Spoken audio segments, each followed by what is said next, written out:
بسم اللہ الرحمن الرحیم لا الہ الا انت سبحانک انی کنت من الظالمین۔ میں ہوں محمد آصف عوان، آپ دیکھ رہے ہیں میرا یوٹیوب چینل۔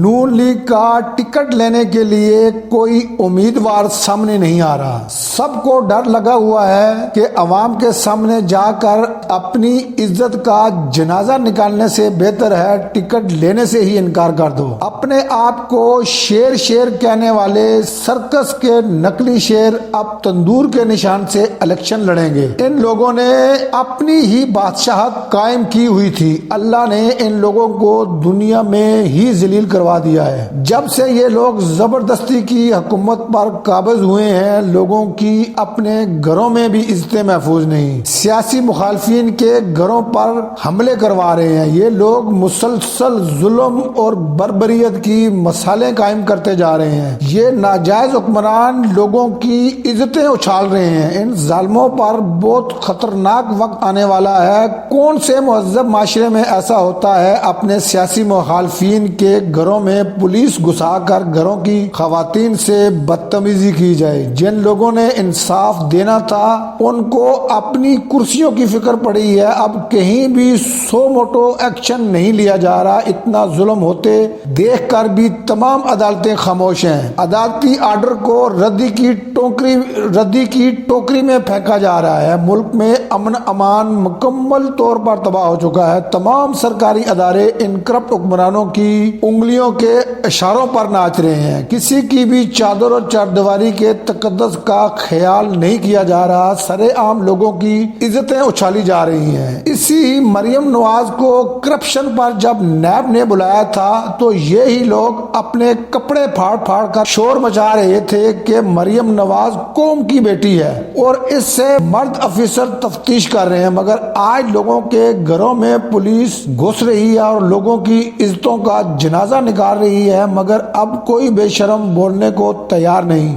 یہ مافیا اس ملک کے لیے سیکیورٹی رسک بن چکا ہے۔ جو جی میں آئے کر رہے ہیں، ان کو کوئی ادارہ پوچھنے کو تیار نہیں۔ بدقسمتی سے یہ مطلب پرستوں کا ایک گروہ حکومت پر قبضہ کر کے بیٹھا ہے جو اپنے ہر غیر قانونی فیصلے پر عمل کروانا چاہتا ہے۔ لوگ مہنگائی بے روزگاری کے ہاتھوں خودکشیاں کر رہے ہیں۔ یہ حکمران بے گناہ لوگوں کے اوپر جھوٹے پرچے کروا رہے ہیں۔ جتنے ظلم یہ لوگ کر رہے ہیں ان سب کا ان لوگوں نے اسی دنیا میں ہی حساب دے کر جانا ہے۔ معصوم شہریوں کو فاقوں پر مجبور کر کے یہ کرپٹ حکمران ملک کو دونوں ہاتھوں سے نوچنے میں مصروف ہیں۔ پاکستانی عوام تو اپنی جگہ، یہ لوگ تو سپریم کورٹ جیسے ادارے کے اوپر بھی حملے کر رہے ہیں۔ ان کے سہولت کار ان کو لائے ہی اس لیے ہیں کہ کوئی ادارہ ایسا نہیں چھوڑنا جس کو تباہ و برباد نہیں کرنا۔ اس غریب قوم کے ٹیکس کے پیسوں سے پلنے والے اس ملک کے محافظ ملک کی تباہی کا تماشا دیکھ رہے ہیں اور کوئی ان ظالموں کو لگام ڈالنے کو تیار نہیں۔ ایک سے بڑھ کر ایک کرپٹ بندہ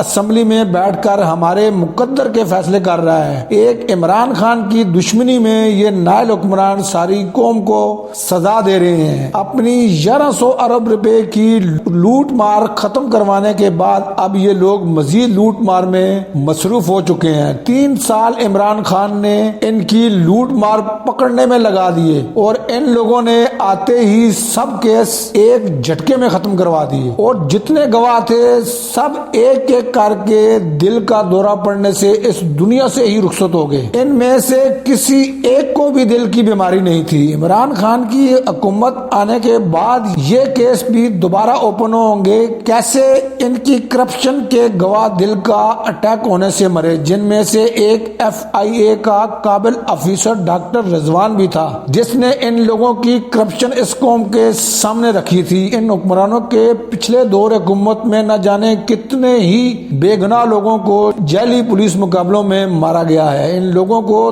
2 نمبر طریقے سے حکومت کرنے کی عادت پڑی ہوئی ہے۔ یہ لوگ اپنے سیاسی مخالفین کے ساتھ اس طرح کا کا غیر انسانی سلوک کرتے آ رہے ہیں۔ ان کے سابقہ دور حکومت میں ان کے غیر قانونی حکم ماننے والے پولیس افیسر پہلے سے ہی دوسرے ملکوں میں شفٹ ہو چکے ہیں۔ یہ لوگ سرکاری افیسروں کو اپنی ذاتی فائدے کے لیے استعمال کر کے پھر اس ملک سے ہی بگا دیتے ہیں۔ اب بھی یہی سب کچھ ہو رہا ہے۔ ان کی حکومت ختم ہوتے ہی سب لوگ اس ملک سے غائب ہو جائیں گے۔ عمران خان کو چاہیے حکومت میں آتے ہی سب لوگوں کو انٹرپول کے ذریعے پاکستان میں لا کر ان سے اس ظلم کا حساب لے۔ یہ سب لوگ کسی بھی رعایت کے قابل نہیں۔ جن لوگوں نے اس قوم کے ساتھ جانوروں جیسا سلوک کیا ہے ان کو قانون کے کٹہرے میں نہ لایا گیا تو پھر آنے والے وقت میں اسی طرح لوگوں کے ساتھ جانوروں جیسا سلوک ہوتا رہے گا۔ جب تک ظالموں کو سزائیں نہیں ملیں گی ظلم نہیں رک سکتا۔ اسی بات کے ساتھ آپ سے اجازت چاہتا ہوں۔ دعاؤں میں یاد رکھیے گا، اپنا اور اپنے آس پاس کے لوگوں کا بہت سارا خیال رکھیے گا اور میرے چینل کو سپورٹ کر کے مجھے مزید بولنے کا موقع دیجیے گا۔ والسلام۔ اللہ آپ کا حامی و ناصر ہو۔ اللہ حافظ۔